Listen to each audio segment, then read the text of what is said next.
Hey, everybody, it's Professor Steve, and this week I have a great guest who owns a pretty successful sports marketing agency and has had some incredible experiences. I've known him for more than 20 years. He is a dear friend, and I just respect him incredibly. So if you're a college student who wants to get into sports, sports marketing, sports events, my friend Jordan Bressler, who is the president of TSMGI, one of the best sports agencies in the country, is my guest. Let's go to the show. Welcome to the First and 20 podcast, the podcast for college students trying to get into sports by talking to those in it. Here's your host, Steve Rockel. Hi, everybody. It is your host, Professor Steve Rockel, and this is the First and 20 podcast. And this week, my guest is a dear, dear friend of mine, known him for years, Jordan Bressler.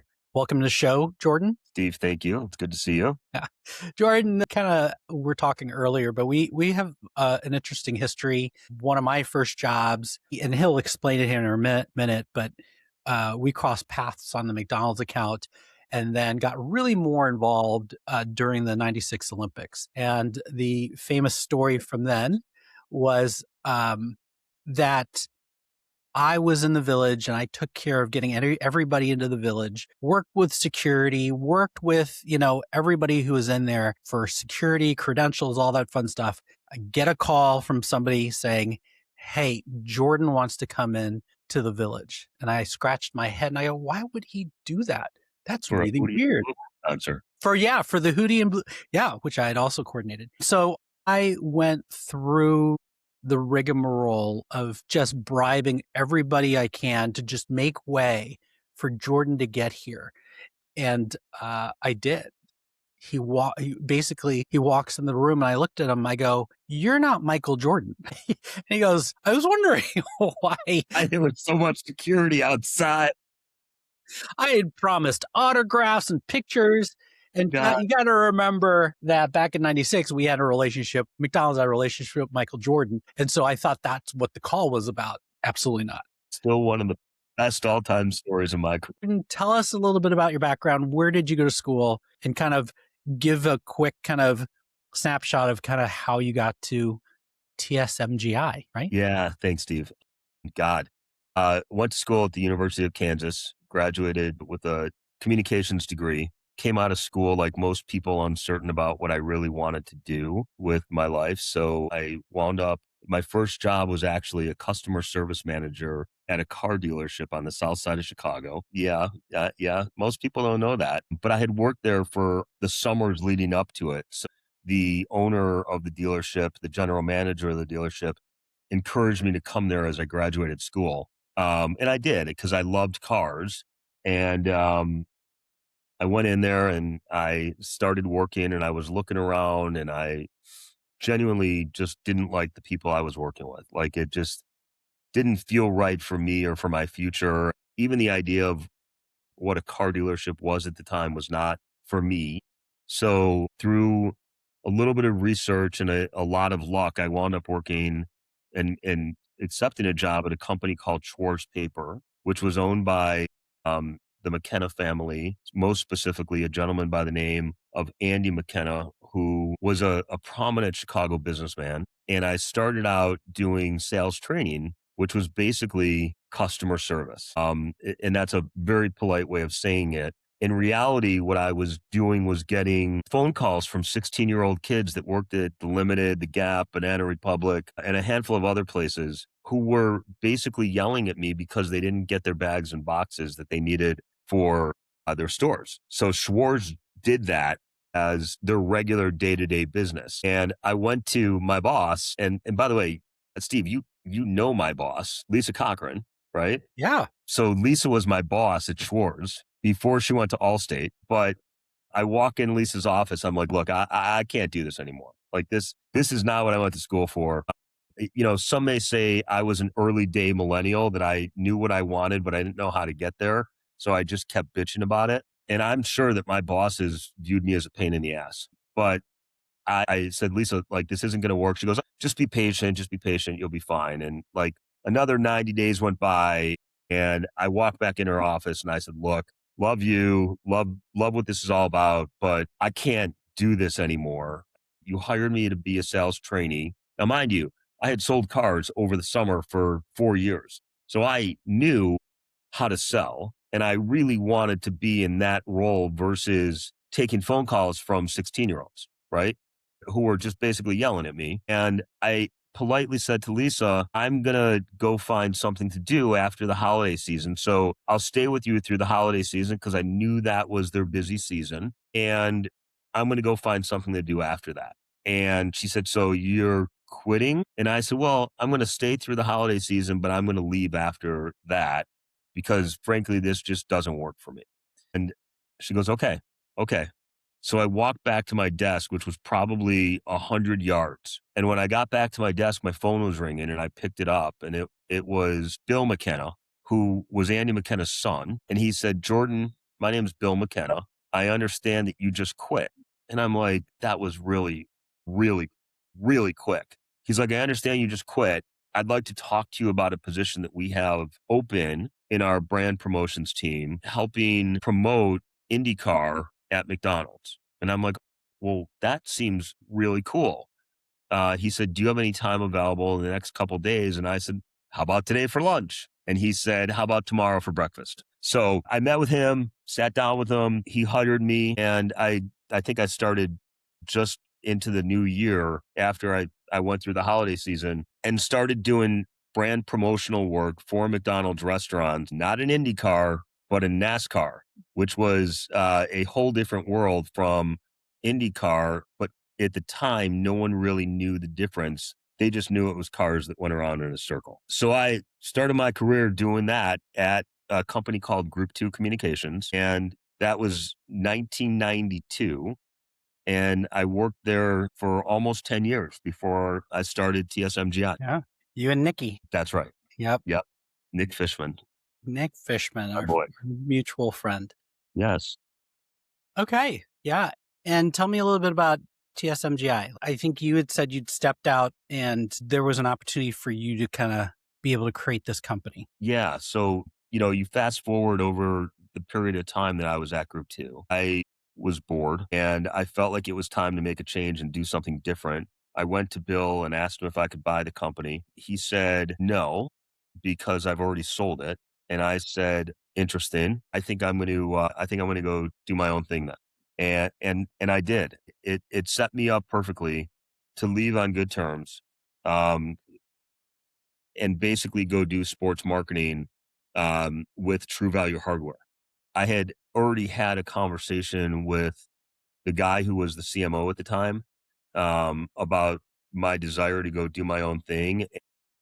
His name was Frank Rothing, and Frank basically said, I've got you, so go ahead. And I did. I stepped out. I started my own company while I was still working at Group 2, and that was a deal I made with Bill that while the transition of the sale took place, that I would continue to work for the company and could still do my own thing at the same time. So I did, started the company. I got about 6 months into this new venture, which was doing sports marketing with my only client, which was True Value Hardware. And True Value Hardware decided they were getting out of sports marketing and they fired Frank.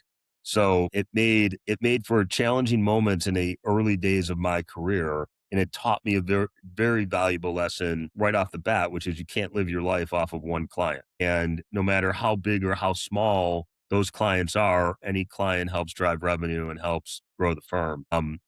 Long story short, I was able to keep True Value around in sport for another year. And during that time started a brand promotions business within our company at the same time. So doing promotional merchandise for Fortune 500 companies at the same time that we had a sports marketing vertical going on. Now, TSMGI does a ton of things, but one of the things I remember sitting with you a number of years ago is you were saying, hey, I've been trying to get, at that time, I think F1 into Chicago, right? IndyCar. And IndyCar, right? Yeah. And I think that evolved into the NASCAR Yeah. race. Yeah. How did that come about? Well, first of all, you want to talk about a great lesson of just, never accepting no, right? People will tell you no time and time and time again. And if you believe in something and you genuinely feel like it has and offers a great potential and it is the right thing, then you just got to stick with it. So God, it's probably now been, I'm going to say it's been 17 years. I started working with a guy by the name of Randy Bernard, who was the president of IndyCar. And we started working on this idea of bringing a street race to the city of Chicago. Because for me, I always loved the idea of seeing Mario Andretti drive Indy cars down Lakeshore Drive. And that was just a childhood dream of mine. Engaged with the city, we engaged with the Chicago Sports Commission, basically spent a significant amount of money as a small business trying to get the city to accept the idea that Indy cars would be safe to run down the streets of Chicago. And what I think I was maybe too naive to accept at the time was that politics are a lot more powerful than a guy that has a dream and a vision, right? On my team was a guy by the name of Bruce Rauner. Bruce Rauner owned a company called GTCR, which was a private investment banking firm in the city. And he was what I would call the left hand to the right hand. The right hand was Michael Sachs of then at the time Mayor Rahm Emanuel. So we broke through and had great success and had a couple meetings with Rahm. In the first meeting, it was just a presentation and a brief discussion. Rahm's like, I love it. This would be a great thing for the city. I think it'd be phenomenal. Michael Sachs supported it. We then had to run it through the traps, and running it through the traps was basically going through the entire Choose Chicago board and meeting with each one of the key board members, talking to them about the business, proving my financial viability, and even getting a financial backstop to help support me if there was a failure, right? Making sure that the city was kept whole. We did all that. And we got down to the 1 yard line, and I'm sitting in this meeting with a gentleman by the name of Don Welsh, who ran Choose Chicago, Bruce Rauner, Michael Sachs, Rahm Emanuel. By the way, this meeting never happened because it's not on the books and it was never public record. But true story, we sat in this room, we had a conversation. Rahm said, again, love the idea, love the work you guys have done. I'd like for us to do it, but I'm not willing to piss off the liberals that live around the park. And Bruce, if you want to put your name on it, go ahead.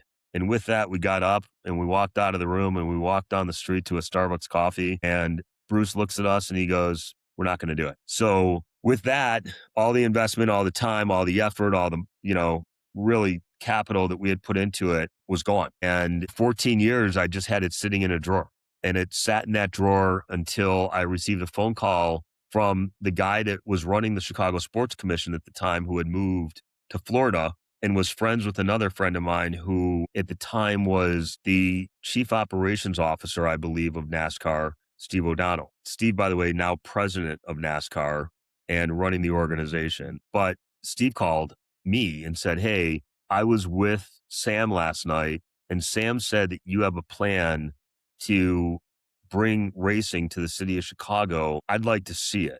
And I said, great. When? He said, how about next week? And he flew in with Ben Kennedy. Ben Kennedy is the heir to the throne, for lack of a better word, of the France family. He is the grandson of Bill France Jr. At least they flew in and we sat down at a Cindy's rooftop at the Chicago Athletic Club overlooking the park. And we basically pulled out the entire planning book that we had put together.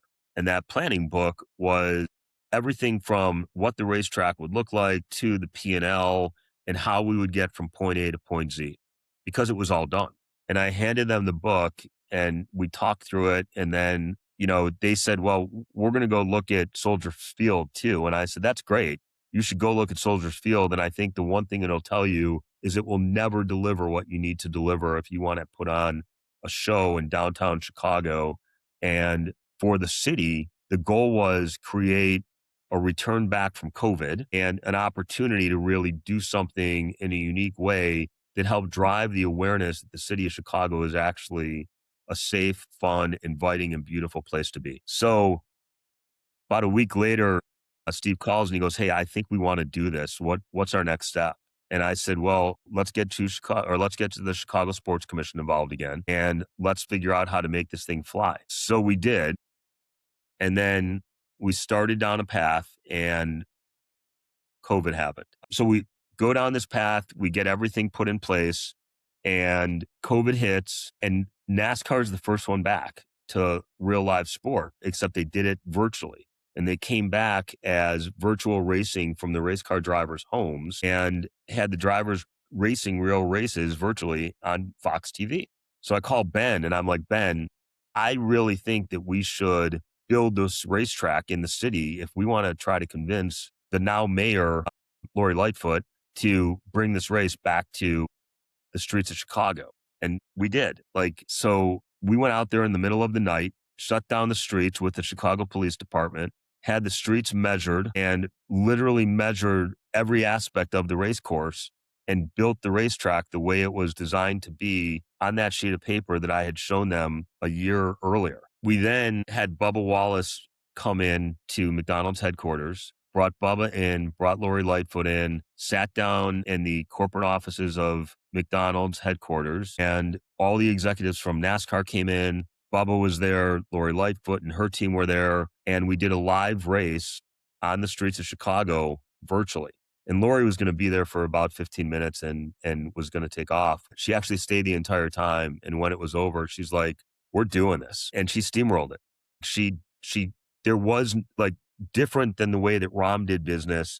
There was no vetting process. There was no worry about how, what, where, when. It was just, we're doing this. And the rest of it, we were going to figure out. And she did. And basically drove the entire thing forward without any hesitation. You know, we ran the first race in 2021.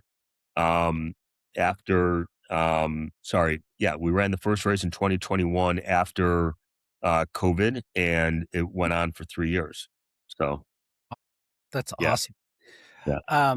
Let's switch to, you know, that's fine. You're okay. Let's switch to some of these things to help students. So you have a son who graduated in RST at Illinois. What kind of advice did you give him? Like, because he's technically, I mean, he's in sports now, right? He's there. When he was kind of going through as a student, what kind of advice did you give him about, hey, here's what you need to do if you want to get into sports? You know, that's an interesting question. So for me, I don't know if it's a fair question because I brought my kids up maybe a little bit differently than most. I didn't hand them anything. I didn't give them any special opportunities. They worked for everything they have. So, you know, my advice to them was network. Don't be afraid to talk to people. Pick up the phone and call. Don't hide behind an email or a text message, but be different. Even when you're interviewing for a job, be different because everybody sends an email and a text message. Take out a pen, write a handwritten note, figure out a way to get back in front of someone to say thank you in a unique and more meaningful way than what everybody else is doing. Yeah, Different. that's really good. Yeah. And I know we just talked about you filled your internship program for the summer, right? What are the type of people you're looking for? Because there's some people who have a sports marketing background, some that don't. But could you kind of elaborate on the type of skills or personalities that you feel would succeed with your organization? Yeah. Thank you. So type A personality important to us. Outgoing, energetic, positive, never accepting no, right? Finding ways to do things and be creative, thinking out of the box. Honestly, I don't care if they have a sports marketing background or not. If they love sports, I may not want to hire them because they love it, because they're so entrenched in it that they may get lost in the reality of the job that we do every day. Where, Steve, I think you remember this, but it's really hard to be enamored by sport because you work around these individuals all day long and, you deal with a lot of really interesting people and you have an opportunity to spend time around some really interesting people. And at the end of the day, none of it means anything when you go home at night. No, I agree. I mean, I've had long conversations with people who, for example, would prep the Daytona 500, and they would say, "I was on a plane leaving Daytona Airport, watching the thing start." Like That's right. I didn't want to, I didn't need to stay. Like even though, Yeah. right? For a Because lot there's of us, the green flag falls, and that means, gentlemen, start your engines of your cars and get the hell out of there. yeah, yeah, and I think that's one of the realities about working in sports is you work you work so much on in the background that when the actual event happens, that's the last thing you want to participate in for Yeah. the most part. No, it's true. And it's funny because, I think most people think it's incredibly cool the amount of celebrity athletes that I've been around, that I've worked with, that I've shook hands with and talked to. And frankly, I would say I've probably met all of the GOATs, right? In a way, shape, or form, I've been with them in some form of business over the last 26 years. I could care less. Yeah.